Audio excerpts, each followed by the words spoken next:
Good evening friends, स्वागत है आप लोगों का लाइफ एंड स्टडी में। आज हम लोग 19वीं शताब्दी में राजा राम मोहन राय के भारत में नवजागरण के पुनर्काल को आगे बढ़ाएंगे। उसी के संदर्भ में हम लोग ब्रह्म समाज के बारे में पढ़ेंगे।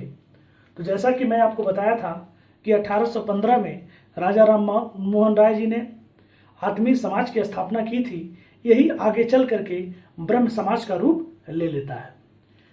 जब यह ब्रह्म समाज का रूप लेता है तो इसके कुछ मुख्य उद्देश्य होते हैं। इसका मुख्य उद्देश्य यह होता है कि जो हिंदू धर्म विभिन्न सामाजिक संप्रदायों और विभिन्न प्रकार के धर्म अंधविश्वासों में फैला हुआ था, उसको दूर करना, साथ ही साथ विभिन्न सामाजिक मान्यताओं को तोड़ करके एकेश्वरवाद के सिद्धांत की स्थापना करना, सती प्रथा, बाल विवाह, स्त्री शिक्षा जैसी सामाजिक बुराइयों को दूर करके इसमें सामाजिक एकरूपता लाने का इसका मुख्य उद्देश्य था।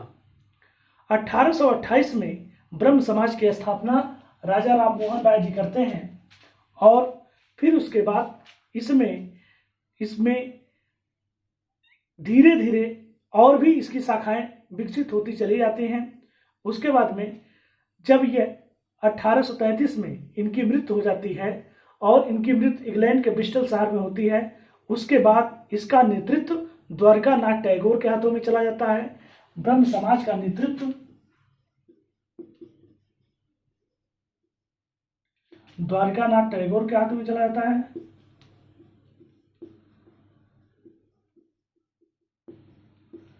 जब ये द्वारका नाथ टैगोर के हाथों में चला जाता है तो और तेजी के साथ आगे बढ़ना प्रारंभ कर देता है।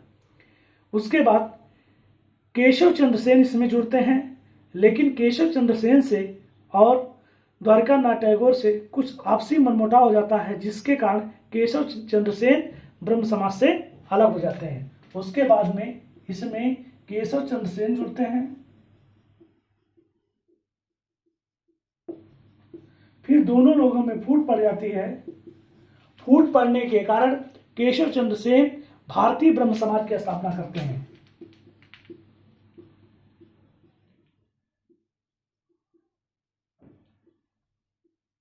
भारतीय ब्रह्म समाज की स्थापना करते हैं। ध्यान रखिएगा, आपसे कई बार सवाल पूछा गया है कि भारतीय ब्रह्म समाज की स्थापना किसने की थी, तो केशव चंद्र सेन जी ने भारतीय ब्रह्म समाज की स्थापना की थी।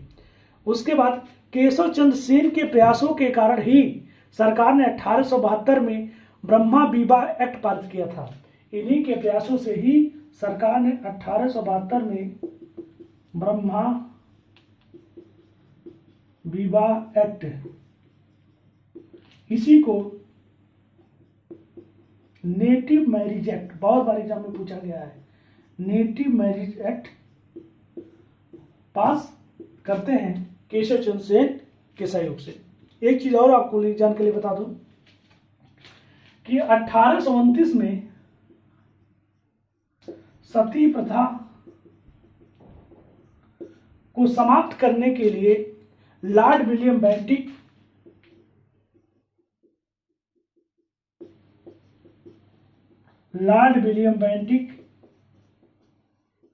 और राजा राम मोहन राय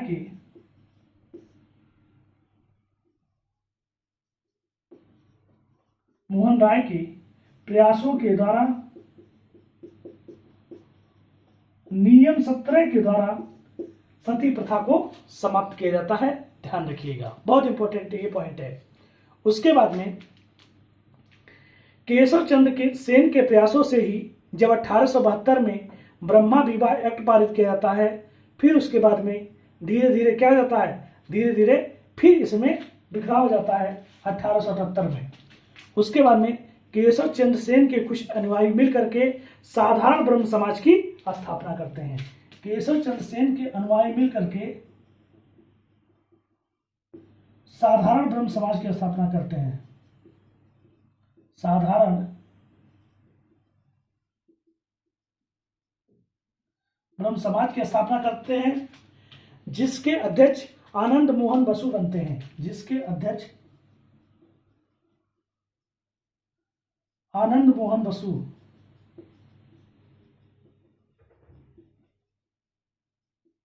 जिसके अध्यक्ष आनंद मोहन बसु बनते हैं। भारतीय ब्रह्म समाज की स्थापना केशव चंद्र सेन करते हैं। साधारण ब्रह्म समाज की स्थापना आनंद मोहन बसु करते हैं। यहां तक रहा भारतीय ब्रह्म समाज का पूरा निचोड़। उसके बाद में अब हम लोग दूसरे महापुरुष के बारे में पढ़ेंगे, ईश्वर चंद्र विद्यासागर। ईश्वर चंद्र विद्यासागर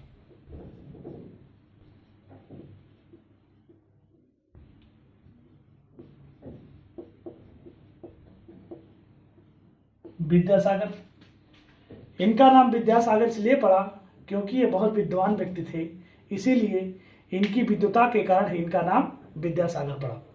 इन्होंने सबसे बड़ा जो कार्य किया था वो विधवा विवाह को कानूनी मान्यता दिलाने के लिए, सबसे बड़ा जो कार्य था इनका विधवा विवाह को कानूनी मान्यता दिलाने के लिए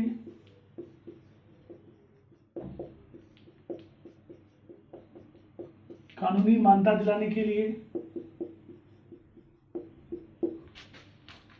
कानूनी मान्यता दिलाने के लिए और सबसे खास बात था कि 1856 में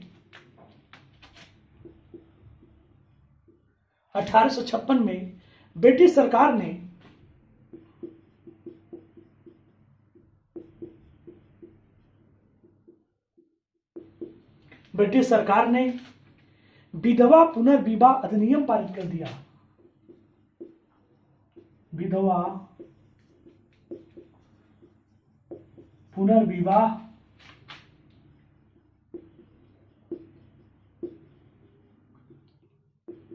अधिनियम पारित कर दिया। ध्यान रखिएगा, 1856 में विधवा पुनर्विवाह अधिनियम पारित किया गया था। किसके प्रयासों से? ईश्वर चंद्र विद्यासागर के प्रयासों से। सबसे खास बात, बेंथम स्कूल के एक निरीक्षक थे। बेंथम स्कूल के प्रधानाचार्य थे, जिसके कारण इन्होंने 32 बालिका विद्यालयों की स्थापना की थी। स्त्री शिक्षा पर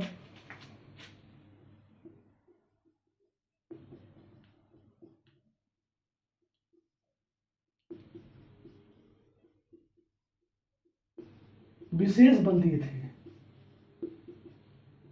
ध्यान रखिएगा, इनके प्रमुख कार्य क्या थे? विधवा विवाह को कानूनी मान्यता दिलाए। दूसरा कार्य, इन्होंने 1856 में इनके ही प्रयासों से ब्रिटिश सरकार ने विधवा पुनर्विवाह अधिनियम एक्ट पारित किया और ये बेंथम कॉलेज के प्रिंसिपल थे, जिसके कारण इन्होंने 32 विद्यालयों की, महिला विद्यालयों की स्थापना की। सबसे खास बात, इन्होंने स्त्री शिक्षा पर विशेष बल दिया।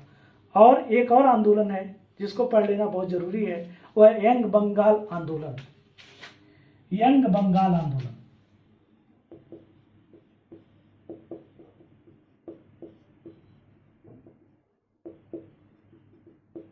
यंग बंगाल आंदोलन। इसके जो प्रवर्तक थे वह थे हेनरी विवियन डेरोजियो।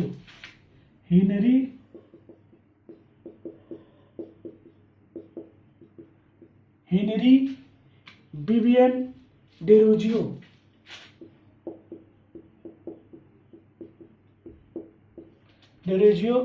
इसके कौन थे? प्रमुख समर्थक थे। ध्यान रखिएगा। और सबसे खास बात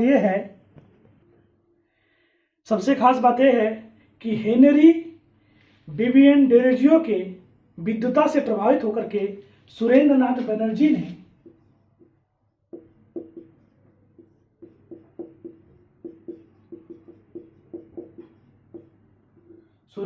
बनर्जी ने इनको आधुनिक सभ्यता का अग्रदूत कहा था। इनको आधुनिक सभ्यता का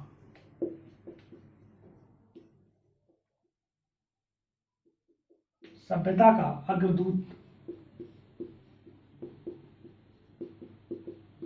आधुनिक सभ्यता का अग्रदूत कहा था। इनकी विद्वता से प्रभावित होकर के सुरेंद्र नाथ बनर्जी ने। और इन्होंने एक बात और कहा था कि अपनी जाति का पिता, अपनी जाति का पिता कहा था किसको? हेनरी विवियन डिजोरियो को, जो यंग बंगाल आंदोलन के प्रवर्तक थे। सबसे खास बात क्या था? यह पाश्चात्य विचारों से अत्यधिक प्रभावित थे। पाश्चात्य विचारों से अत्यधिक